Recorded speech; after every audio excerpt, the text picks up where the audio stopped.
liga emang harus diatur sama PSSI gitu, dan PSSI harus mengawasi liga. Tapi kalau misalnya semuanya diintervensi oleh PSSI gitu, dan semua hal yang kita harapkan terjadi di liga itu dilakukan oleh PSSI, malah nggak bagus juga. Nah, hari ini kita itu mampu bermimpi untuk lolos Piala Dunia. Kenapa? Karena kita punya satu, menurut aku ya, federasi kita hari ini bagus, manajemennya bagus gitu. Bukan aku karena dekat sama Pak Erik muji-muji Pak Erik ya, tapi kita fair aja gitu. Manajemen kita sekarang serius menghadirkan pemain-pemain diaspora yang mau bergabung dengan tim nasional gitu kan. Ole itu baru loh. Baru. Kalau misalnya di klub gitu ya, biasanya orang kayak Ole itu butuh waktu untuk adaptasi. Pemain sejago Kylian Mbappe aja di Madrid, dia butuh ada waktu adaptasi sampai akhirnya dia bisa cetak gol secara konsisten tuh baru di paruh kedua liga gitu. Ketika harus bedain juga sih. Kan emang ada supporter-supporter yang emang udah benci sama Patrick, nggak tahu apapun dilakukan Patrick dinyinyirin mulu.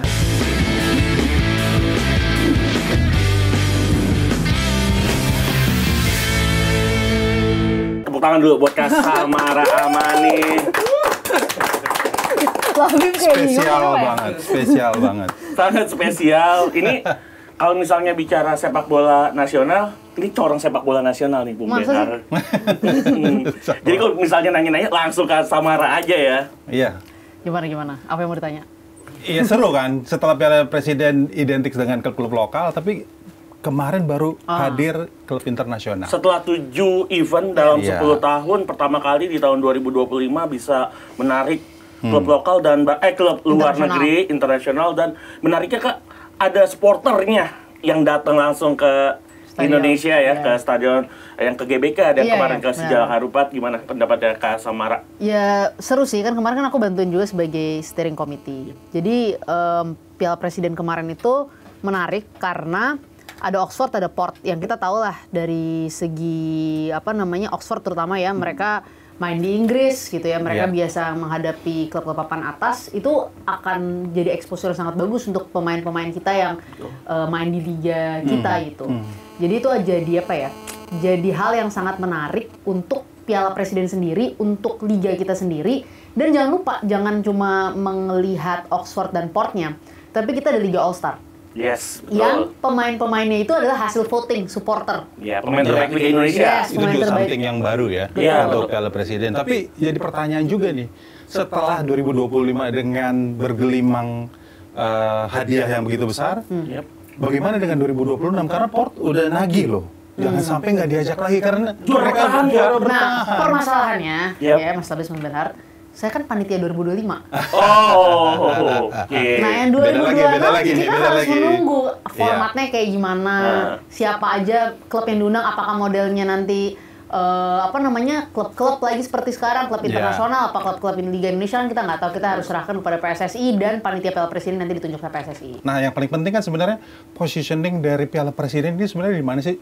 Positioningnya apakah mereka menjadi pagelaran pembuka, atau justru akan menjadi turnamen yang akan menyiapkan tim nasional mungkin karena pre-season juga, atau mungkin ada yang bilang turnamen bisa dibilang baik yang meminta menjadi turnamen pendampingnya Liga 1, Liga 2. Jadi kayak cup gitu. Kayak cupnya. Cup resmi gitu ya. Iya, kayak domestic cupnya gitu ya. Ya lagi-lagi itu nggak bisa kita jawab ya. Cuma aku mau cerita dari pengalamanku kemarin di Piala Presiden yang 2025 kemarin. Kalau yang dari kemarin 2025, menurut aku dia sebagai turnamen pramusim tuh bagus banget. Jelas. Kenapa? Karena kita suka melupakan bahwa dimanapun ya, di liga-liga yang papan atas pun, klub-klub papan atas, mereka selalu menjalani pramusim itu secara serius. Makanya kan pada tour kadang ke Amerika, kadang ke Asia. Kenapa? Karena pramusim itu salah satu hal yang paling penting sebelum season dimulai. Untuk mempersiapkan fitness pemain, mempersiapkan chemistry kalau ada signing baru, dan lain-lain gitu. Nah, yang menarik dari Piala Presiden kemarin, selain dia mendatangkan Oxford, terus kemudian mendatangkan Port, terus kemudian ya klub-klub terbaik liga kita lah, di mana ada exposure satu sama lain gitu ya. Yang nggak kalah menarik, ada beberapa poin penting yang memang ingin ditingkatkan di Piala Presiden itu, yang pengen di-highlight lah di Piala Presiden itu. Apa aja sih? Satu, kemarin Piala Presiden itu harus diketahui memberdayakan ekonomi masyarakat. UMKM ya, Kak? UMKM. Kita buka booth-booth UMKM tuh ada 100 di GBK, 110 di Sijala Harupat. Terus, kita juga bangun budaya baru. Sebenarnya budaya ini tuh udah terjadi setiap kali tim nasional tuh main. Cuma memang kadang-kadang kurang ke-highlight, karena kan kita selalu heboh dengan hasilnya tim nasional kan. Betul. Yaitu, Ketua Umum PSSI itu Pak Erik tuh buat gerakan datang bersih, pulang bersih. Jadi selalu lihat nih anak-anak komunitas, anak-anak muda. Di dua venue berjalan itu ya. Di tim nasional juga Cuma kurang pertanyaannya kena gini loh, highlight Sam. gitu. Tapi gini loh, ini kan namanya Piala Presiden ya. Bapaknya mana ini? Kok Kan nggak kemarin ada? Pak Presiden kunjungan. Oke. Gitu, Iya. ke luar negeri gitu. Dari Pak Presiden support banget. Pak Presiden juga menyampaikan pesan nomor 1, jangan lupa aspek lingkungannya, jangan lupa aspek memberdayakan masyarakat, dan beliau apresiasi banget bahwa pemain-pemain kita bisa bersaing lah sama pemain-pemain yang datang dari klub luar negeri. Ini exposure yang bagus loh. Sangat Beda bagus, kan? Beda iya. misalnya kita ngelihat Ole dan Marcelino main di timnas dengan misalnya Persib, Main di klub, misalnya ya. main Iya. melawan Port, atau misalnya Liga Asnawi All-Star. kemarin. Yes, gitu. Liga All-Star main itu kan pemain terbaik liga kita ketemu sama klub seperti Oxford United, itu bagus banget gitu. Tapi mungkin yang paling bagus juga kalau ide awalnya itu bisa direalisir. Kan ide awalnya adalah kalau bisa Utrecht datang karena Utrecht. iya kan? Karena ada- masalah jadwal juga. Di awalnya kan? kan, Kalau di Pak awalnya kan Erik begitu bilang kan? akan ada tim yang datang itu diperkuat Yokohama oleh Marinos juga pemain kan? Indonesia Iya. kan. Iya, kan? iya. Iya. Emang sih kita pengennya yang paling ideal, tapi kan pasti ada kendala jadwal, perjalanan Iya. kan juga jauh kan. Iya. Gitu. Schedule tim-timnya Schedule. juga ya, Kak? Itu juga yang terjadi gitu. Kita kan orang tanya kenapa Bapak Presiden nggak datang. Satu, Bapak Presiden udah ada kunjungan. Iya. Dan ada schedule Port dan Oxford yang kita harus sesuaikan. Jadi Tapi kan Sam, yang paling serba ikonik susah. yang gue tangkap adalah image nasi kotaknya yang bagus. Iya. Kenapa? Makanannya Makanannya banyak, kan- Oh, yang banyak ini media. ya? Iya. Supporter Oxford Iya. kan datang tuh, Iya, jurnalis iya, dari iya, luar negeri iya, iya. tiba-tiba. Itu bagus banget itu. Wah, di Indonesia mungkin budayanya beda, Kak. Iya, Mereka iya, mungkin iya, datang iya. cuma untuk untuk bikin laporan pertandingan di stadion, Iya, tapi iya. kita Lo bisa sempet makan menjamu. nggak, Bib? Sempet makan nggak? Nggak, Kalau kan gua nggak nonton. dapet itu Kalau waktu aku itu. nonton doang, Bang Oh. Ben. Itu rame banget. Rame banget itu. Itu iya, viral iya, banget loh, Kak. iya. Sampai Nasi mendapatkan kotak ya. apresiasi setinggi itu, Kak. Karena mungkin mereka, aku nggak tahu ya gimana Budaya mereka di mungkin Oxford. ya? Iya. Karena kalau kita kan emang semua, kita ada volunteer, kita wartawan, semua emang selalu kita biasa kasih makan kan. Betul. Konsumsi ya, Kak. Dan prinsip kita di Piala Presiden, ya makannya yang benar juga lah Iya. gitu, yang terhormat. Maksudnya jangan asal-asalan cuma nasi bungkus nggak jelas kan.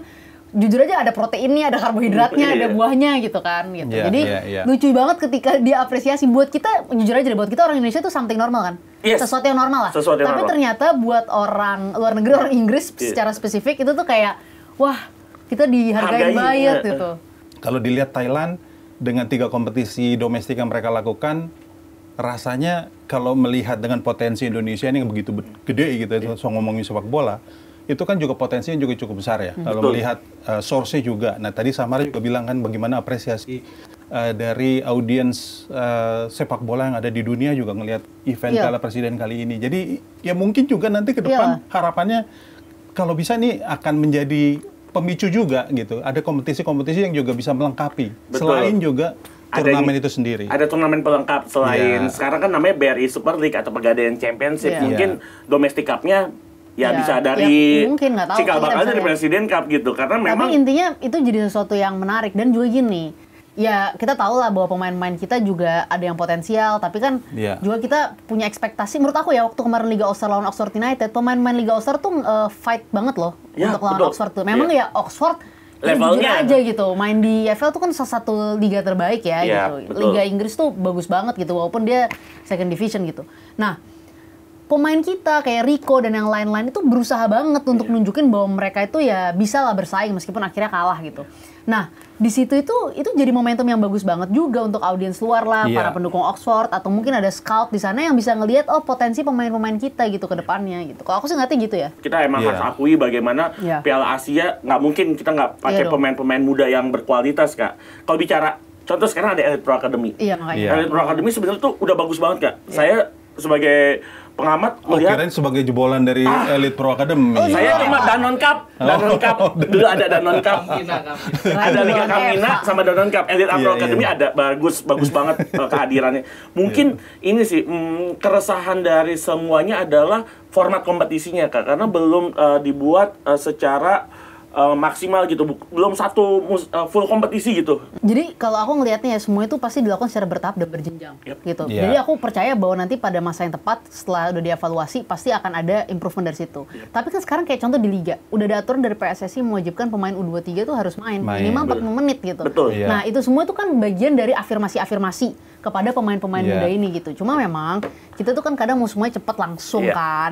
Tapi kan semuanya mesti bertahap nih gitu. Termasuk aku lihat kan juga sekarang PSSI itu kasih bantuan loh ke Asprof, Asosiasi Provinsi. Nah itu kenapa penting gitu? Mungkin orang-orang nganggapnya itu kayak urusan internal atau urusan administratif, tapi bantuan yang diberikan ke Asprof itu penting. Kenapa? Karena yang nanti ngejalanin pembinaan di daerah-daerah itu adalah para Asprof ini gitu.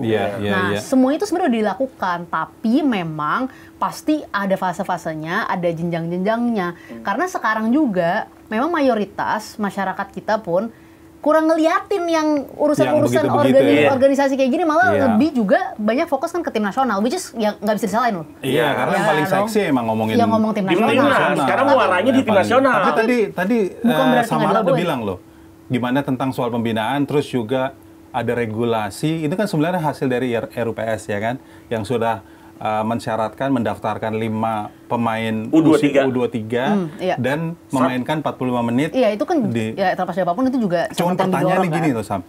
Kalau ngomongin pembinaan usia muda, kenapa pertanyaannya kenapa 23? Yang bagus itu kan sebenarnya U20. Diberikan kesempatan untuk bermain karena ini kan kelompok umur. Kalau kita berbicara tentang kelompok umur, karena U23 itu levelnya udah senior. Iya, cuma kan yang U20 kan juga dibina. Sekarang kita punya pelatih baru kenapa nggak dimasukin sebagai regulasi kalau mau pembinaan ya?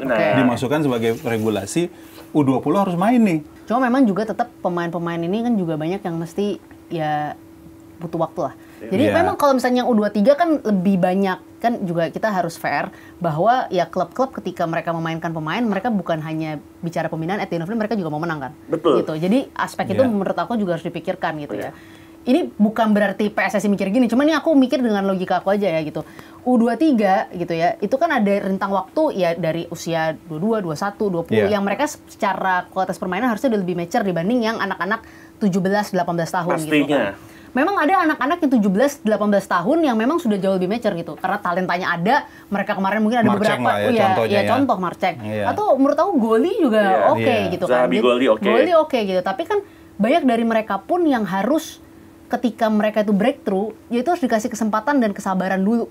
Kenapa? Kita tuh kebanyakan dari kita fokus ketika ada pemain yang breakthrough, wah kita kasih pressure dan berharap mereka perform selalu gitu. Makanya Marcelino, jujur perhatiin deh, Marcelino ketika dia main, kalau bagus dipuji-puji kayak superstar. Jelek dikit, wah abis loh Marceng tuh. Bener nggak sih? Bener banget. Bener. Itu kayak pelatih di Liga 1 tuh. Itu kayak kalau di Real Madrid, Vinicius.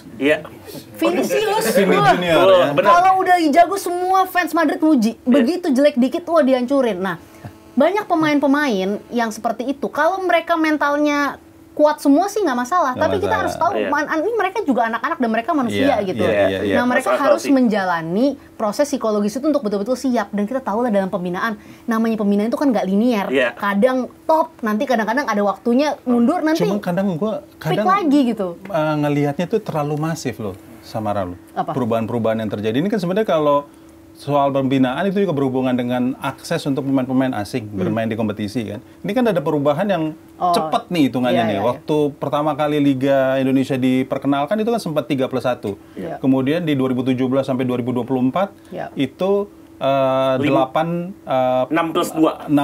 Jadi 8 didaftarkan, 6 bermain. Kemudian belum ada waktu yang cukup nih, berubah lagi. Ini kan juga sebenarnya apa murni mau support pembinaan atau ada isu yang lain? Pemain asing memang biasanya kan kakak banyak kita tahu kata-kata frase percepatan. Apakah kita tahu kompetisi Indonesia juga? Ini kan pengaruhnya ke kompetisi Indonesia. Kompetisi Indonesia di Asia aja udah tercecer cukup jauh. Mungkin dengan hadirnya pemain-pemain asing berharap ketika ada kompetisi antar klub Asia bisa membantu klub-klub tersebut dengan kehadiran pemain-pemain asing yang cukup banyak. Tetapi saya harapannya kan pemain asing harus ada verifikasi lebih bagus lagi Kak. Lebih mungkin nggak semua jangan asal asing. Takutnya ntar asing di telinga nih pemain siapa. Gini, ya aku coba dari dua sisi ya. Dari PSSI kan pengennya ya pokoknya pemain lokal yang utama, karena at the end of the day PSSI itu regulator. Gitu. PSSI regulator, mereka pasti kepentingan utama mereka adalah pembinaan, pemain lokal dan lain-lain. Tapi klub kan juga punya kepentingan komersil dong. Dan kalau mereka nggak punya kepentingan komersil, justru mereka bukan klub, nggak fair kita. Jadi mungkin mereka sendiri juga punya perspektif gimana caranya ya bisa bersaing secara kompetitif gitu kan. Pasti harus ada cari titik tengah lah. Aku sih percaya, kan kita juga, aku sih selalu percaya ya kalau misalnya ngelihat kebijakan-kebijakan ya baik dari regulasi itu pasti harus cari titik tengah kan. Nggak mungkin semua kepentingannya federasi aja. Pasti kan klub punya kepentingan komersil, which is lagi-lagi nggak bisa disalahkan, mereka klub kan. Iya, Nah, betul. tadi tuh. Nggak bisa disalahkan. Ini gitu. menarik nih, karena kan tadi Samara udah bilang ya, komersil sudah mulai disentuh nih Iya. sama dari ketum kita. Ketum, betul. Hadirnya Takuya Oya juga kan, ini Iya. juga salah satu Oh, iya, perubahan yang juga diharapkan memberikan Iya, iya. kontribusi nyata lah. Karena Ini dia nama bukan besar kaleng-kaleng. nih, Bu. Iya. Nama Iya, besar dari betul. J-League yang buat membantu perkembangan dari operator kita yang namanya saat ini I-League. Iya. Kan bagus ada managing director. Bil- Sebenarnya nomor satu apa sih sebenarnya kalau aku ngelihat ya, pentingnya ada managing director. Iya. Karena kan memang publik Indonesia itu perlu trust. Betul. Gitu. Trust itu yang paling penting di sepak bola tuh hari ini semua juga karena trust gitu. Iya. Kenapa tim nasional tuh selalu full sold out 70.000 di GBK ya karena trust gitu. Iya. Trust, kepercayaan, mimpi gitu ya kepada tim nasional gitu. Nah, itu juga yang dilakukan gitu sebenarnya dengan adanya managing director yang orang Jepang ini gitu. Dia general manager ya kan? Managing director. Director ya levelnya. Director dia. Level Jadi Levelnya di jadi direct. dia sejajar dengan Pak Ferry direktur. Paulus dan juga Pak Asep. Oke, berarti dia juga penentu kebijakan ya. Jadi Iya, bukan kan mereka dia nggak cuma Oke. ini kan. Iya. karena awalnya kan diperkenalkan sebagai general manager. Manager. Berarti kan dia akan berada di posisi Oh enggak, bawah. dia GM. Dia Oh, GM, dia ya kan? Berarti dia akan dibawa dari direktur. Di bawahnya Pak Ferry berarti. Tapi kan gini, Itu direktur utama, Nah, kemudian dia direktur GM, kompetisi. dia GM. Ya, direktur kompetisi ada Asep ya kan, Iya. baru nanti bawahnya Takuya Oya. Nah, ini Pak kan Oya. pertanyaan besarnya adalah dengan posisi dia yang lebih ke level pelaksana gitu ya, ketimbang pemberi kebijakan, walaupun dia punya track record sebagai director ketika 16 tahun di J-League gitu kan, kemudian juga di Olimpiade. Seberapa besar nih pengaruhnya kalau dia hadir di kompetisi minimal untuk memberikan kepercayaan ke kalau menurut aku ya pelaksana tuh yang paling penting ya. Jelas. Gitu. Karena kan dia melakukan semua tugas keseharian dari mulai administrasi, dari mulai keputusan-keputusan yang sifatnya harian itu kan pasti lewat dia dulu sebelum pergi Iya. ke dirut gitu, misalnya kasar ke CEO gitu. Jadi seberapa penting dia sangat sentral. GM itu hampir mengurus semua urusan di dalam Iya. di dalam sebuah institusi gitu. Jadi kalau aku sih punya kepercayaan yang sangat besar bahwa ya dia tuh akan menjadi filter yang sangat bagus gitu. Jadi kalau nanti dibawa ke direksi ya pastinya sudah melalui filter-filter dan standar-standar yang tinggi dia dari J-League loh. Iya, betul. jelas. Memang dengan pengalamannya 16 Ya, tahun sih pasti Pasti akan juga memberikan gini, impact. kita juga harus sadar semua itu pasti ada prosesnya lah. Kita juga nggak Iya. bisa berharap si Takuya ini melakukan semuanya dalam 1 tahun 2 tahun Iya. gitu. Sama juga kayak misalnya VAR lah gitu ya. Maksudnya perubahan di liga sekarang yang didorong juga dari PSSI kan adanya VAR kan. Iya. Gitu, ada Bahkan VAR. sampai Liga 2 ya kan? Iya dong, bentar lagi Tahun udah sampai ini, Liga 2. tahun ini. Liga 2 Iya. gitu. Ya artinya itu kan bertahap. Waktu dulu pertama kali diimplementasikan ke Liga 1 sendiri, ya nggak semua orang percaya bahwa VAR tuh bisa diimplementasikan ke Liga 1. Betul. Dan akhirnya terbukti sekarang diimplementasikan setuju, Liga 1. setuju. Iya. Dan berhasil hitungannya. Makanya. Iya. Nah, terus sekarang waktu di Liga 1 orang semua bilang Liga 2, Liga 2. Nah, sekarang akhirnya dia mati Liga Tahun 2. ini ya. Jadi Iya. emang sesuatu itu ya aku sih selalu percaya namanya perubahan tuh gradual sih. Nggak mungkin kayak Iya. balikin telapak tangan tuh nggak mungkin. Nggak mungkin dalam semalam Yes. gitu. Iya. Dan ini juga ya kalau dilihat kan juga perubahan nama ya. Tadi yang Samara bilang bahwa ini untuk memberikan kepercayaan minimal memberikan warna baru lah ya Iyalah. dalam satu perubahan yang ingin dimunculkan ya, mulai dari federasi juga pengen bahwa operator itu juga punya semangat yang sama dengan federasi, Iya dong. dengan mengubah namanya Nama operator Iya, dan nama operator. kompetisi. Nah ini juga kan yang banyak yang sebenarnya musim lalu kan gimana mau jualan Liga 2 namanya kan, berarti selalu nomor 2 dong gitu. Tapi Makanya dirubah kan. Dirubah menjadi Pegadaian Championship dan menurut Iya. saya memang cukup Oke lah, cukup Championship modern bagus. ya. Ya mirip-mirip kayak di Inggris. Inggris kan gitu EFL Iya. Championship, Iya. tapi sebenarnya kan kalau di satu sisi kalau pemakaian Liga 1, Liga 2, Liga 3 tuh lokalnya dapat banget. Sebenarnya Iya. Orang lebih gampang ngerti lah. lebih gampang, kayak nyebutnya Liga 1 itu awareness udah tinggi banget. Cuma penggantian menjadi BRI Super League atau Pegadaian Championship nanti di Liga 3 akan dirumuskan lagi, itu motivasinya apa sih Kak? Kalau Ya misalnya menurut itu harus dari tanya Kak? ke Liga, tapi kalau menurut aku ya, aku nggak tahu ya apa yang di belakang layar Iya. dan apa yang dipikirkan sama Liga ketika melakukan itu. Tapi kalau menurutku sih overall secara nama sih jadi lebih oke ya. Oh, lebih modern sih, Kalau aku modernisasi. ya Iya. lebih modern gitu. Maksudnya kalau feelingku sih mungkin mereka benchmarking dari yang terjadi di luar negeri lah. Emang namanya kan sama juga gitu kayak, tapi kalau di liga ini, Liga Spanyol sih namanya Segunda tetap. Segunda, betul nama. yes. Seri A, Nama- Seri B, Iya, Italia. Seri A, Seri B. Bahasa khasnya ya. Iya, Bahasa tapi kayak kalau Prancis Ligue 1 gitu kan. Iya gitu. Kalau di Inggris mungkin, aku nggak tahu mungkin mereka benchmark ke Inggris atau mungkin Iya. ya untuk secara naming gitu ya, nama lebih menarik gitu, lebih menarik untuk juga sponsorship ini dan lain-lain. Ini perpaduan Liga Malaysia sama Liga Inggris sebenarnya Kak. Super League kan dipakai sama Malaysia. Kalau Championship dipakai sama Liga Inggris tuh. Kalau misalnya Serie A Serie B ya benar juga sih. Baru ingat bahwa di Spanyol pun pakai Segunda soalnya. Segunda A, Segunda B ya kan. Serie A, Serie B di Italia, Eredivisie, Erste. Cuman memang banyak kan yang bilang kenapa sih nggak pakai bahasa sendiri? Ya mungkin Spanyol, mereka ada hitung-hitungan komersilnya kali. Mungkin. Ya kan? Pasti kan kayak gitu-gitu tuh harus dipikirkan gitu, juga secara komersial. Karena memang harus memperhitungkan Karena juga. emang sesuatu tuh penting secara komersial. Benar secara perwajahan tuh penting. Penting ya, gitu. Karena sepak bola itu tetap membutuhkan ya resources yang banyak untuk mampu berjalan secara efektif. Yang menjadi tantangan bagi kita saat ini adalah peringkat kompetisi Indonesia yang masih di peringkat ke-25. Di Asia Tenggara aja paling buncit, ya kan? Di Asia Tenggara papan bawah lah. Iya kan? Kita bahkan kalah sama Kamboja tahun 2024-2025, Kak. Makanya menurut aku ajang-ajang seperti kemarin Piala Presiden, di mana kita membiasakan diri ketemu sama klub-klub yang sifatnya internasional itu jadi penting. Kenapa? Karena itu jadi motivasi juga untuk mendorong ya satu klub kita semakin baik ya gitu. Kedua, ya misalnya ya dorongan-dorongan misalnya seperti adanya GM asing gitu dari Jelik kan bagus banget ya. Sangat. Salah satu yang terbaik lah gitu. 3 besar kan? Makanya gitu. Jadi itu penting. Kenapa? Karena itu upaya juga untuk meningkatkan kualitas kompetisi kita gitu ya. Tapi memang kalau aku ngelihatnya peran PSSI terkait liga itu ya memang diregulasi operasionalnya. Kemampuan betul-betul melaksanakannya itu memang harus ada di liganya sendiri. Di operator ya. Di operatornya gitu. Kalau aku justru ya ini pandangan aku yang nggak tahu bisa salah bisa benar. Liga emang harus diatur sama PSSI gitu dan PSSI harus mengawasi liga. Tapi kalau misalnya semuanya diintervensi oleh PSSI gitu dan semua hal yang kita harapkan terjadi di liga itu dilakukan oleh PSSI malah nggak bagus juga. Karena justru bagusnya sekarang itu ada PSSI sebagai pengawas, PSSI sebagai regulator ke liga, tapi liga tetap menjalankan operasionalnya secara mandiri dan itu bagus sebagai check and balance. Ini kalau kita bicara struktur organisasi gitu. Iya karena kan ingat juga ya, ketika selesai RUPS tanggal 7 Juli ya.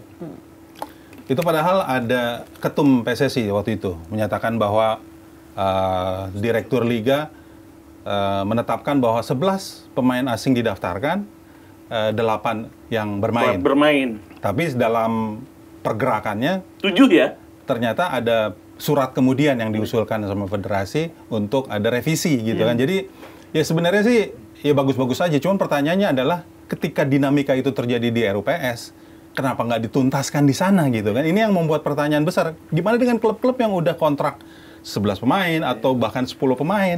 Liga kan bakal jalan beberapa hari lagi ya. Mungkin juga ada dinamika di mana ada banyak aspirasi yang terjadi. Yang aspirasi-aspirasi itu baru mengemuka mungkin setelah RUPS, ya kan? Karena hasil RUPS baru terlihat sama publik. Aku lihat juga asosiasi pemain itu teriak gitu, jangan dong gitu. Kalau bisa ada pengurangan gitu, dan mereka kalau nggak salah aku baca apresiasi juga akhirnya jadi 7 pemain gitu. Kalau aku ya ngelihat itu juga tugasnya PSSI, karena PSSI kan berpikir nggak 100% komersial, dia harus membalance semua stakeholders gitu. Stakeholders dia ada liga tapi juga ada asosiasi pemain dan lain-lain gitu.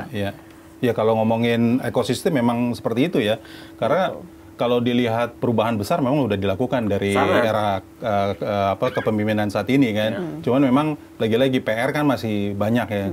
Itu juga membuktikan bahwa kehadiran perubahan yang terjadi dirasa masih sangat mungkin untuk membuka perubahan-perubahan besar yang akan berjalan gitu. Nah itu sendiri kan sebenarnya memang kenapa aku sering lihat Pak Erik selalu bilang, ya federasi tuh fokus ke tim nasional.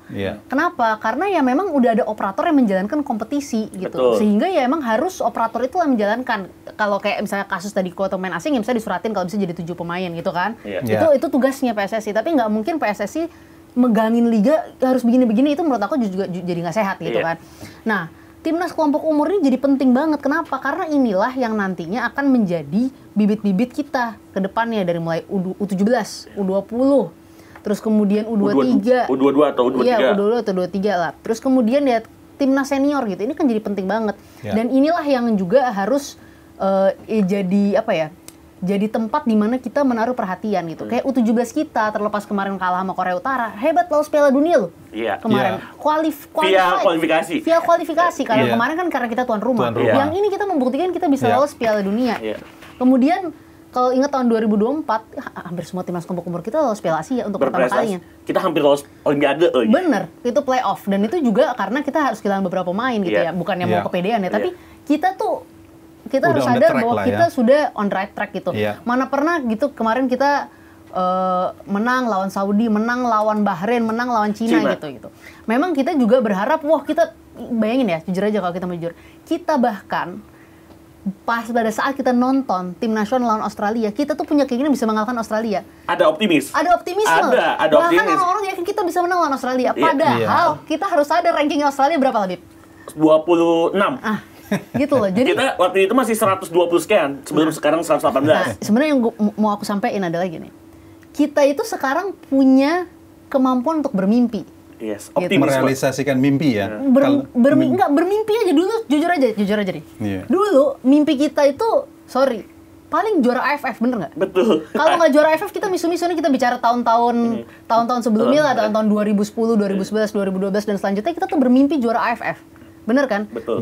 Kita nggak bermimpi lolos Piala Dunia gitu. Ya udahlah, yang penting kalau misalnya nanti ketemu tim gede gitu, oke. Main Piala Asia pun enggak. Iya makanya gitu. Ya, jadi mimpi kita tuh juara ASEAN gitu, AFF gitu. Nah hari ini kita tuh mampu bermimpi untuk lolos Piala Dunia. Kenapa? Karena kita punya satu, menurut aku ya, federasi kita hari ini bagus, manajemennya bagus gitu. Bukan aku karena dekat sama Pak Erick muji-muji Pak Erick ya, tapi kita fair aja gitu. Manajemen kita sekarang serius menghadirkan pemain-pemain diaspora yang mau bergabung dengan tim nasional gitu kan. Tim nasional kita diperkuat oleh pemain-pemain yang bukan hanya mereka dari segi kualitas bagus, tapi mereka tuh fight banget ketika di lapangan gitu. Mentalitasnya ada gitu kan. Terus yang ketiga ya tim kepelatihan kita juga sekarang tim kepelatihan yang bagus gitu. Jadi bukan hanya tentang 1-2 orang, tapi semua kombinasi ini, pemain yang bagus, tim pelatih yang bagus, manajemen yang bagus, itu yang menghasilkan kenapa kita semua mampu bermimpi sampai sejauh ini gitu. Kita ini sekarang di ronde 4 loh. Bayangin, kita mungkin nggak pernah membayangkan bahwa kita di ronde 4 gitu. Ya, itu juga yang membuat optimisme kita semua ya, karena tadi kan Samara udah bilang bahwa bukan hanya dengan source yang bagus, tapi juga jajaran kepelatihan yang bagus. Jadi kalau isunya yang ramai saat ini, bagaimana kabar dari Ole, tapi dengan kepelatihan jajaran yang begitu baik, rasanya mereka bisa cari solusi ya. Nah, balik lagi tadi Kak Samara bilang, trust, kepercayaan. Jadi sekarang mungkin ketika Ole Romani cedera, mungkin dengan pemain siapapun kita udah percaya diri. Apalagi mungkin juga pemain-pemain yang bermain di Liga 1 atau namanya BRI Super League, itu juga udah nunjukin ya. Banyak pelatih yang pemain-pemain yang dibawa oleh coach Patrick Kluivert ke tim nasional. Kayak Beckham, kayak Kambuaya, terus juga Rizky Ridho. Dan dimainkan kan? Itu dan dimainkan. Boost lah buat mereka. Sayuri Brothers. Dan mereka tampil outstanding. Kalau aku ngeliatnya gini, kita jujur ya, apakah kita berada di grup yang mudah? Enggak. Enggak, sulit kan? Susah banget ini. Enggak ada yang mudah. Sebenarnya kalau mau jujur, dari kemarin juga susah semua gitu. Susah, dari round 2 juga udah susah. Tapi yang paling penting tuh hari ini kalau aku ngelihatnya adalah, yang penting kita berusaha sekeras mungkin gitu. Dan kita ngasih dukungan yang sekeras mungkin juga untuk tim nasional gitu. Kenapa? Karena untuk kita bisa sampai di titik ini aja, itu udah perjuangan yang nggak mudah banget gitu. Dan pemain kita udah banyak berkorban lah untuk itulah. Itu menurut aku sih yang ya pokoknya di ronde ini aja. Kalau kita kan suka kurang bersyukur ya. Aku tuh pengen kita tuh bersyukur bahwa kita tuh udah sampai sejauh ini gitu. Bicara sejauh ini kan ronde 4, sedangkan jarak kita dengan Piala Dunia itu cuma 180 menit Kak di bulan Oktober. Iya, 180 menit itu menegangkan lah. Ini mungkin sebagai saya menikmati sepak bola Indonesia, Kak Samara, Bung Benat, mungkin terdekat kali ya kita dengan jarak kita dengan Piala Dunia. Tapi kan masih ada lagi nanti 90 menit selanjutnya. 90 menit selanjutnya. Tapi kan harapannya diselesaikan di ronde 4 ya. Nah, untuk kayak tim gitu, seoptimis apa sih tim menghadapi ketika kemarin drawing kita akan ketemu Arab dan juga Irak, Kak? Aku nggak tahu ya apa yang dirasakan pemain-pemain timnas ya, karena kan ya ketemunya cuma gitu-gitu aja, nggak pernah ketemu secara personal tanya-tanya. Walaupun ya, ini aku cerita sedikit ya, ya nggak apa-apa sharing. Banyak juga nggak apa-apa sih. Iya, oke. Tahu nggak sih ya, aku tadi karena kita lagi ngomongin trust dan lain-lain gitu. Jadi selama proses tim nasional ini dari mulai kita awal berjuang sampai detik ini, kan banyak pemain yang mau akhirnya bergabung membela tim nasional. Betul. Lagi-lagi itu kan karena trust gitu ya. Iya.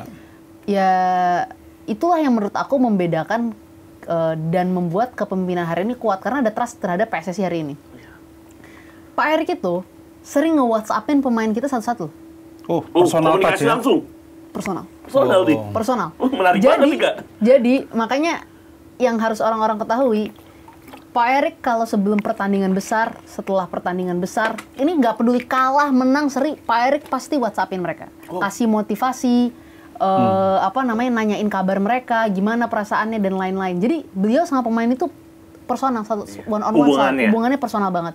Bahkan nih sampai urusan yang kecil-kecil, misalnya ada masalah sama salah satu pemain lah, ada masalah sama tiketnya, ada masalah sama jadwal kepulangan dan lain-lain, Pak Erik tuh kadang ngurusin sendiri. Pak Erik telepon sendiri dan WhatsApp sendiri. Dia mastiin semuanya, mastiin pemainnya datang jadi dan Pak pulang. Erik nganggap anak-anak ini tuh ya kayak anak-anak dia sendiri. Karena buat dia, loh, at the end of the day nih, yang nanti bertarung di lapangan tuh bukan saya. Yang bertarung di lapangan tuh bahkan bukan ya Patrick Kluivert meracik strategi bersama tim tapi yang benar-benar bertarung dan memberikan segalanya selama 90 menit dan bahkan lebih, itu pemain-pemain itu gitu. Betul. Nah, apa yang mereka rasakan aku nggak tahu ya. Tapi aku percaya bahwa yang membedakan pemain-pemain kita hari ini adalah tentang mentalitas. Iya dong, kalau kita bicara ranking, ya ranking kita jauh kok sama semua tim yang udah kita lawan itu, ranking kita masih jauh di bawah. Even sama Cina, even sama Cina. Exactly itu maksudnya. Sama Cina pun kita jauh Kak. Kita di bawah Cina. Iya, gitu. Jauh loh. Tapi kenapa kita bisa di posisi kita hari ini? Karena ada mentalitas yang kuat dan kemauan yang kuat untuk berjuang sampai titik akhir. Itulah kenapa kita harus kasih dukungan. Makanya kan kemarin lagi viral, tau nggak sih, yang Pak Erik ngomong, hujat saya tapi jangan hujat pemain saya. Jadi mungkin orang-orang tuh banyak yang ngata-ngatain apaan sih Pak Erik hyperbole dan lain-lain. Ya kan? Ya kan netizen kan selalu ada perdebatan. Selalu itu. Tapi aku yakin ya, yang ada di dalam pikiran dia dan perasaan dia gitu adalah karena dia nih biasa kontakan personal sama pemain ini satu persatu. Dia tahu. Dia ngikutin perjuangan dan pengorbanan anak-anak ini. Ya dia merasa bahwa udahlah nggak apa-apa kalian nggak suka sama saya, tapi jangan pernah lupa bahwa yang bisa membuat mereka itu berjuang sampai titik akhir itu adalah mentalitas dan kemampuan ingin berjuang mereka gitu. Jadi makanya kita harus support anak-anak ini itu tim nasional. Ya sesuatu yang sebenarnya juga personally ya, mereka sebenarnya kan bukan belum pernah juga mengalami di masa ini. Ketika di karir sebelumnya kan mereka nggak kebayang juga bisa akan membela tim nasional. Tim nasional dan itu terwujudkan bersama Indonesia gitu dan kan. Dan juga banyak dari kita juga nggak pernah nyangka kan, maksudnya kita punya pemain sekelas Kevin Dix, Jay Itzes yang bermain di liga tertinggi di Eropa, dan Venezia gitu. Jadi Mesilgers juga gitu kan. Itu kan pemain-pemain yang maksudnya kelasnya tinggi banget gitu.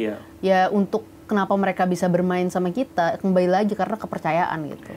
Ya, karena buat mereka terutama kalau dilihat ya, Kevin Dix dengan bermain di Bundesliga kan tanggal 8 Oktober itu berarti tanggal 5 itu dia masih ada pertandingan. Borussia Mönchengladbach terakhir. Jadi artinya dia dari Jerman terbang ke Jeddah. Memang tidak sejauh kalau terbang ke Jakarta. Tapi setidaknya itu butuh waktu recovery yang tripnya itu 1 hari. Jadi dengan effort yang luar biasa ini memang pemain-pemain udah gila sih. Nggak banyak recovery, tetapi pemain dihadapkan dengan jadwal yang padat banget. Robin van Persie pernah bilang loh, Mesilgers tuh terlalu cepet loh memutuskan akhirnya membela tim nasional Indonesia. Padahal Belanda itu punya planning buat dia. Tapi dia juga membuktikan lagi kan buat teman ya semua tuh akhirnya ya terbuka gitu. Bagaimana akhirnya? Itulah kenapa makanya kita jangan juga dikit-dikit tuh ngehujat pemain kita karena mereka tuh banyak melakukan pengorbanan untuk membela merah putih gitu. Perjalanan mereka luar biasa, apalagi Martin Paes. Dan Martin Paes itu kan bukan Cristiano Ronaldo yang kalau dia terbang tinggal pakai jet pribadi gitu. Dia pasti pakai komersial kan. Dan itu trip berapa lama? Butuh 18 jam kan? Dari seberang. Nggak salah kalau Pak Erik bilang hujat saya jangan hujat tim nasional. Karena para pemain sendiri udah capek banget kan, udah butuh waktu buat recovery, waktu buat perjalanan. Karena PR juga emang nundukin netizen kita tuh PR banget. Begitu lagi bagus, kan 2 kemenangan berturut-turut Bahrain sama China, tapi setelah itu kan langsung rame, apalagi waktu habis lawan Jepang. Padahal kan sebenarnya kalau dilihat ya mereka udah berjuang kok, udah maksimal kok. Lawan Jepang juga udah nggak ada tujuan dalam tanda kutip karena kita udah nggak ada peluang lolos langsung dan kita udah aman untuk dapetin ronde keempat. Calculated loss juga nggak bisa dibilang. Dan ini Jepang. Udah. Jadi untuk kita jangan pernah lupa gitu. Makanya itu yang dari tadi aku bilang gitu. Memang kita itu gini loh, kita sekarang tuh mampu bermimpi yang lebih besar gitu. Tapi kita lupa bahwa sebenarnya ini semua tuh karena perjuangan yang luar biasa dan ya banyak apa ya, momen-momen penting dan perjalanan penting ya, banyaknya bergabung pemain-pemain yang bagus gitu ya, keseriusan federasi juga dan lain-lain yang membuat kita bisa di titik ini gitu. Tapi kita lupa bahwa sebenarnya negara-negara yang kita hadapi dari kemarin sampai saat ini nih, itu bukan negara-negara yang mudah gitu loh. Yang rankingnya secara ranking di atas kita. Apalagi putaran keempat semua udah pernah main di Piala Dunia kan? Iya. Ini juga tantangan gitu kan. Apalagi Irak ya? Irak buat di satu-satunya ya. Iya. Tapi kita juga Irak 80-an pernah ya. Sorry, 80-an pernah. Iya, jadi ini langkah yang bukan berarti menghayal, tapi satu realisasi yang sudah dibuktikan gitu. Sesuatu hal yang sebenarnya di era-era sebelumnya ya mimpinya hanya angan-angan, tapi ini sudah menapaki langkah itu gitu. Perjalanannya udah sangat jauh banget, Kak. Maksudnya tanggung banget mungkin anak-anak tinggal 2 pertandingan lagi. 180 menit. Berharapnya ada diaspora baru nggak untuk round 4 ini, Kak Samara? Kan kayaknya lagi udah ada diskusi tuh kalau aku lihat baca-baca berita. On prosesnya, Kak. Ada 2 nama kan? Orangnya kali. Siapa? Aku nggak ngerti gitu. Mauro Zylstra dan Miliano Jonathan. Sebut saja. Kita lihat aja nanti. Tapi aku yakin pasti akan ada upaya ya menambah untuk memperbaiki lah, karena kan Ole juga cedera kan. Iya, Ole berat banget sih kalau misalnya harus kehilangan Ole, walaupun infonya Ole bisa balik bulan September, tapi kayaknya terlalu minim recovery-nya untuk menuju bulan Oktober itu sih. Iya, karena cederanya kan itu di bagian yang sangat bagian punggungnya dari kaki. Itu striker itu senjata utamanya punggung kaki. Iya.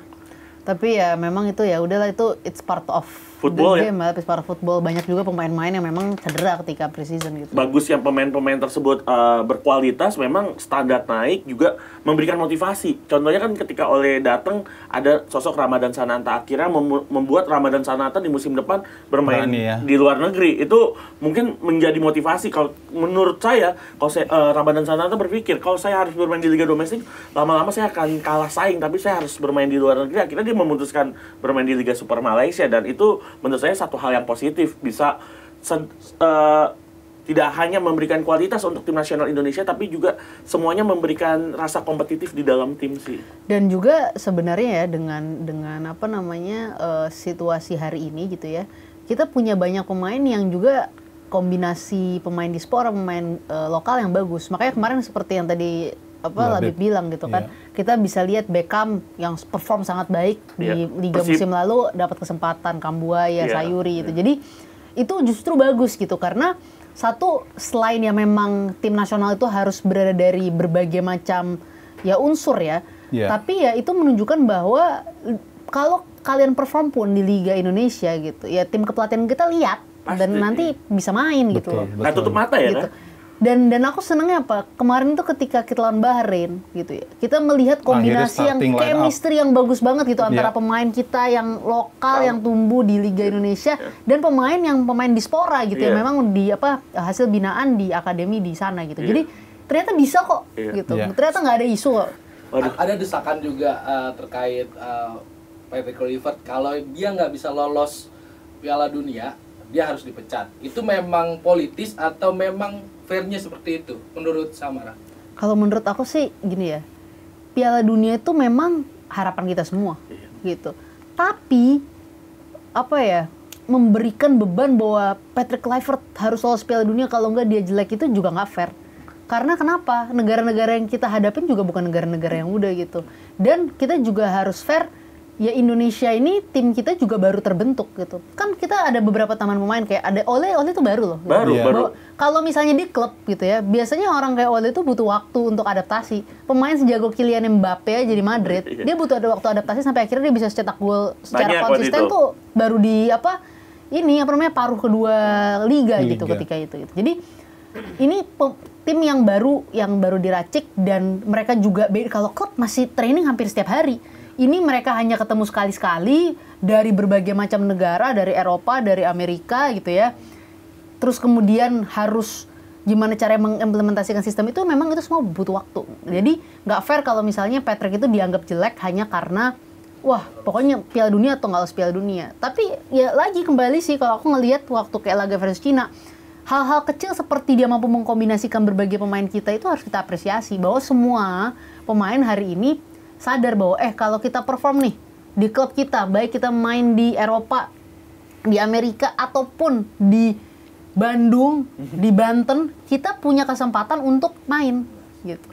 Tapi kalau sebagai fungsi kontrol, tuntutan untuk mundur, kemudian juga kritikan itu sih hal yang wajar. Iyalah, kalau misalnya kritik sih wajar aja. Cuma aku sih ngelihatnya ini nggak tahu ya, bisa aku ada message tersendiri ya. Hujatan ke Patrick itu udah terlalu berlebihan gitu. Apapun yang terjadi gitu. Bahkan ketika pun kita menang lawan Cina, kesannya itu bukan sesuatu yang harus diapresiasi. Padahal pada saat kita main lawan Cina di Cina pun itu bukan sesuatu yang mudah gitu loh. Gitu. Cina tuh bukan tim yang gampang untuk dikalahkan. Kemarin mereka waktu itu main itu, mereka sampai kirim perwakilan pemerintah mereka karena saking pentingnya pertandingan lawan kita gitu. Jadi mereka bukan tim yang ecah-ecah yang gitu.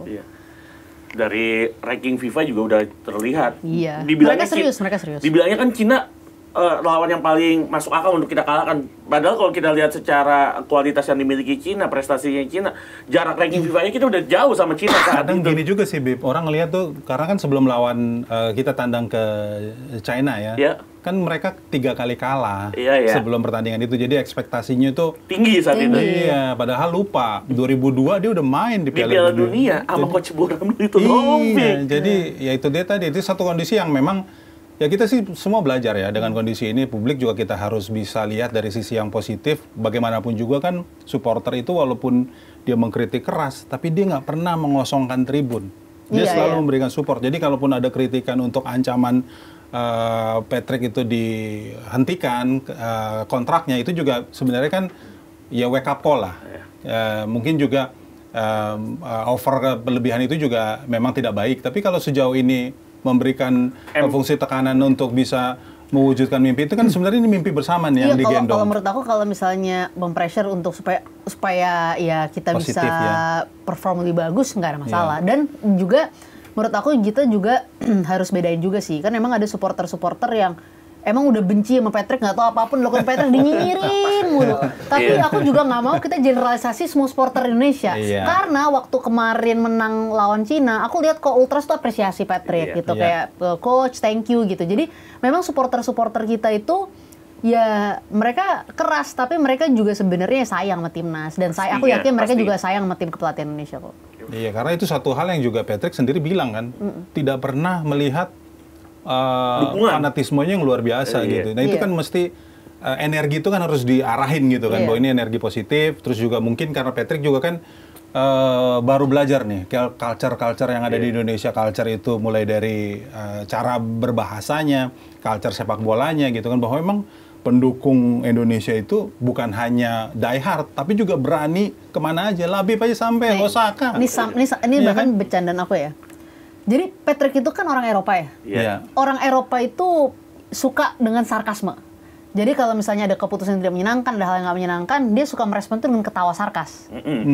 Cuma kan orang Indonesia begitu ngeliat itu ketawa-ketawa aja nih Patrick, padahal kita semua lagi tegang. Sorotannya waktu itu dari sorot kamera waktu itu cuma ketawa-tawa doang. Betul gitu. Padahal aku karena nggak tahu ya kan, aku suka nontonin Zidane tuh juga suka ketawa-ketawa kalau misalnya ada keputusan yang tidak menguntungkan Madrid, tapi ketawanya dia tuh bukan kayak wah bodo amat atau seneng gitu, tapi ketawanya dia tuh karena dia sebel, jadi dia menertawakan keadaan itu gitu loh.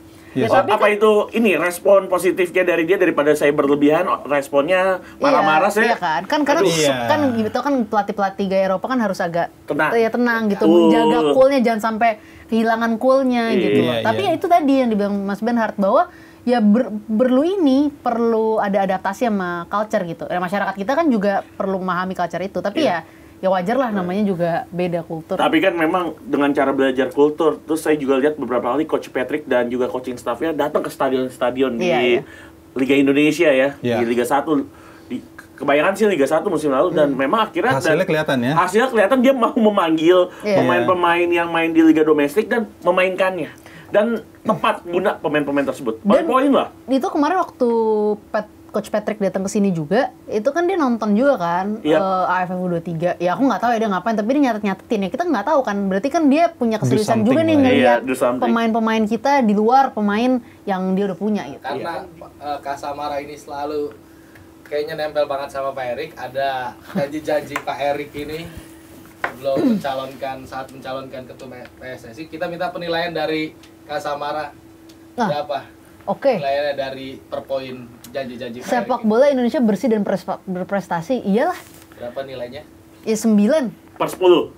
Iya, ya maksudnya oke lah, ini agak terlalu bias lah, 9, bias banget lah ya. Oke lah, biar lebih objektif 8. Duanya itu apa yang harus diperbaiki lagi?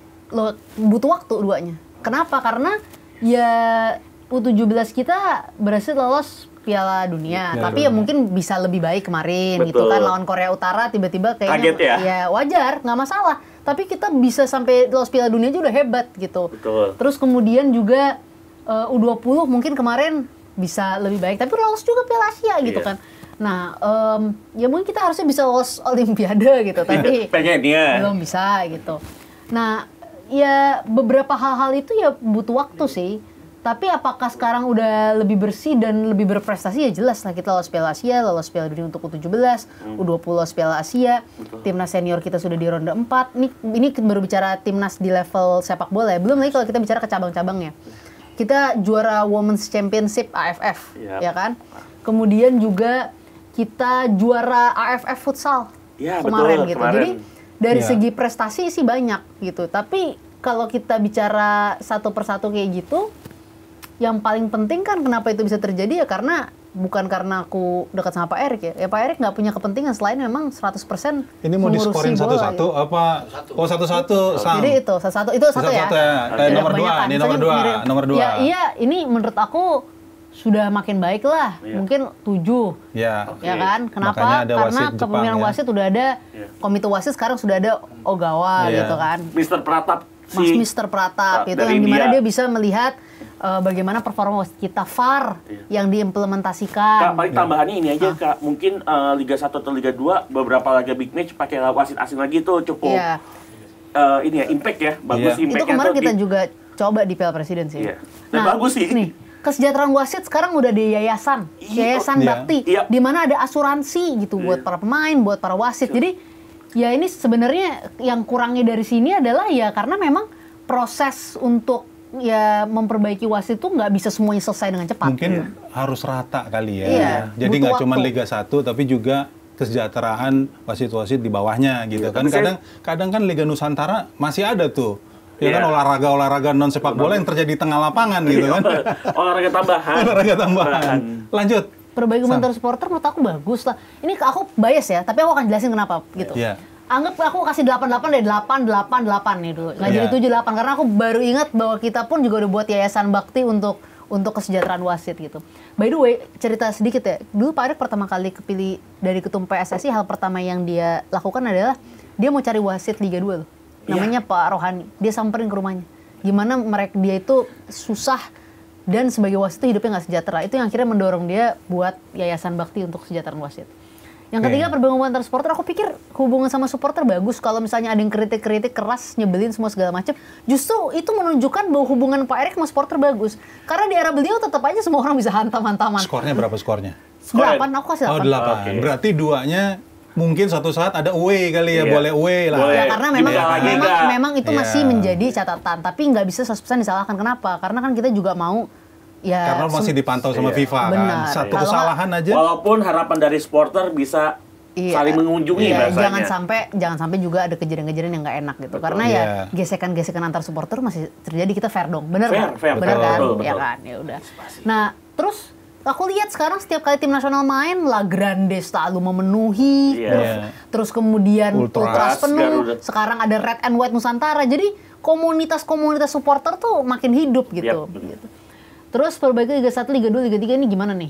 Apa definisinya? Menurut aku iyalah Liga 1 sekarang udah, Liga 2 bakal ada VAR gitu ya. Ya kemudian ada aspirasi yang didengar. Liga 3 juga akan dibuatin model kompetisi. Semakin profesional Liga 3 dibandingkan sebelum-sebelumnya. Nah ini berapa dulu? Berapa persen? Ya 7 lah. Karena kan karena kompetisinya, format kompetisi yang Liga 3 dan mungkin nanti kompetisi amatir kan belum. Walaupun udah ini kan, walaupun Pak Erick udah kasih kode-kode gitu. Ya kita lihat aja nanti. Tapi aku yakin ini pun akan jadi sesuatu yang menjadi fokus beliau. Mungkin ini juga kali, 3-nya tadi dari Samara, mungkin jadwalnya lebih fix ya kan. Kemudian ada faktor-faktor yang soal izin, kadang klub kan agak itu susah jadi musafir segala macam. Sama yang At ketiga least- tuh mungkin formatnya, karena belum ditentukan kan format buat Liga 3 musim 2025-2026. Iya, memang itu yang masih jadi PR lah. Tapi ya dengan tadi kita bicara soal GM dari Jepang, kemudian ada VAR, kemudian format kompetisi bahkan mau dipikirkan sampai level nanti kompetisi amatir gitu ya. Itu udah upaya memperbaiki yang oke lah. Pembinaan yang berjenjang udah ada EPA, Betul. ya kan. Terus tim nasional dipikirkan dari seluruh kelompok umur gitu. Jadi menurut aku, dan jangan lupa ada bantuan kontribusi PSSI ke Asprof untuk mendorong pembinaan di daerah gitu. Jadi ada kompetisi tambahan lagi ya, Kak? Kekurangannya apa di sini? Anggap kita kasih ya 7 atau 8 lah.